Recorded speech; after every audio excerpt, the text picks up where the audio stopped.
Vorremmo aprire una piccola sessione di domande e risposte, anche con il vostro contributo. Richiamo al palco anche Cédric Baecher. Direi che se ci sono domande, questo è il momento per aprire una finestra anche con il nostro pubblico.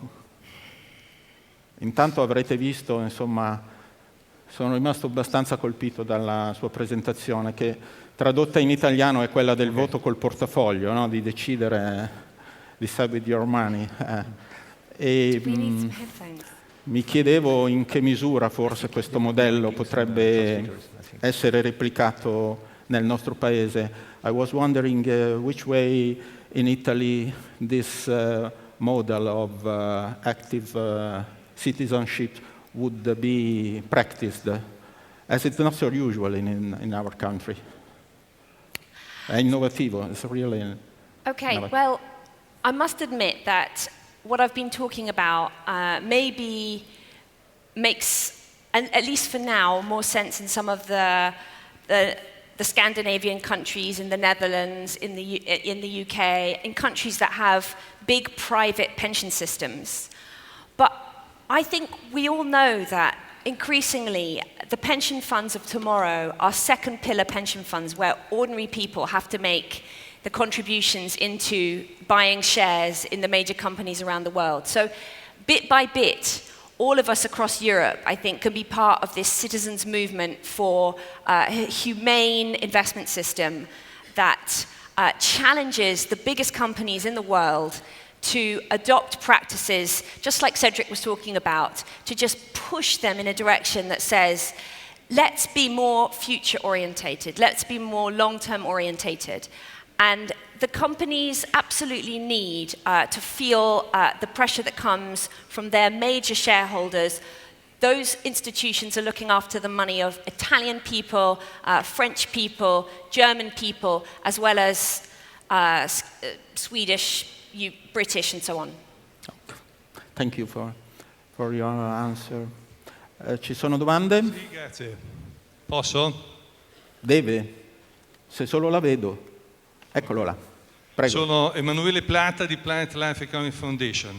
Intanto dico che l'Italia è decisamente avanti sulla democrazia del portafoglio. Leonardo Becchetti, nel movimento di Nuova Economia per Tutti, sta facendo forti applicazioni del cash bob, che è proprio il modo di dire usate il portafoglio per comprare le prodotti e servizi di imprese che hanno reputazione e non spendete i soldi per le imprese che non hanno reputazione. Dal punto di vista invece dell'esempio sull'azionariato è molto discutibile questo discorso, perché c'è anche una problematica sul capitalismo che è diventata una patologia massiva.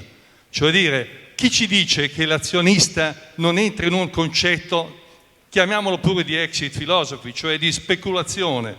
Allora questo meccanismo deve essere superato. Non devo dire che questa proposta dell'attività delle shareholder sia negativa o riduttiva, ma deve essere superato veramente nella partecipazione dei portatori di interesse nelle imprese, nella costruzione delle decisioni. Il sistema partecipativo nelle imprese per costruire decisioni che poi management e azionisti prenderanno è contagioso nella comunità per fare lo stesso ragionamento sugli investimenti pubblici.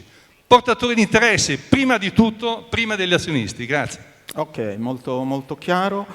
Mi sembra che la domanda coinvolga entrambi i nostri interlocutori. Both of you are requested to answer. Allora, Monsieur Baecher, sugli indici, sulla misurazione.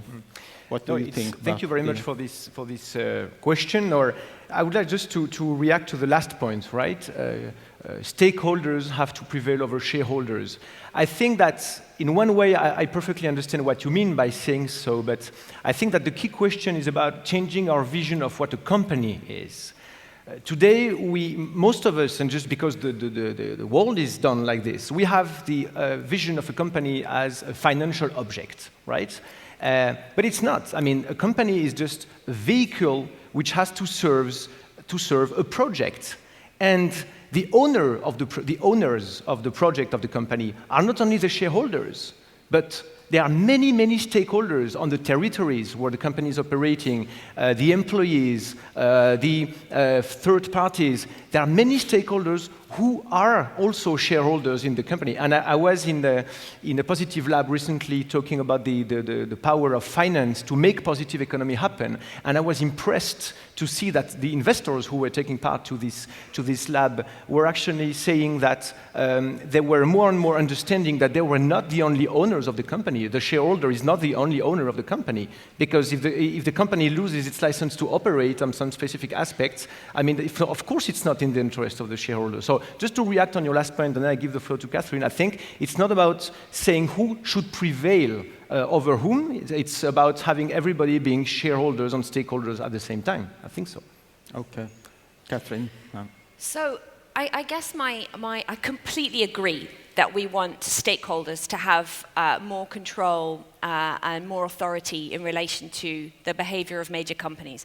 But the legal facts on the ground, if you like, are that shareholders have enormous power. So then the question becomes, how can we build a movement that influences the orientation of those shareholders? Because the stakeholders themselves have a stake and a share inside these shareholder institutions. The pension funds of the UK now represent some of the lowest paid workers in our economy. So they're stakeholders with an interest, but they're also now shareholders. And we want them to have a voice that represents their economic interests through the mechanism, that powerful mechanism of shareholder votes, shareholder control, and the many privileges that are afforded to shareholders in our current inadequate but real version of capitalism that we have today.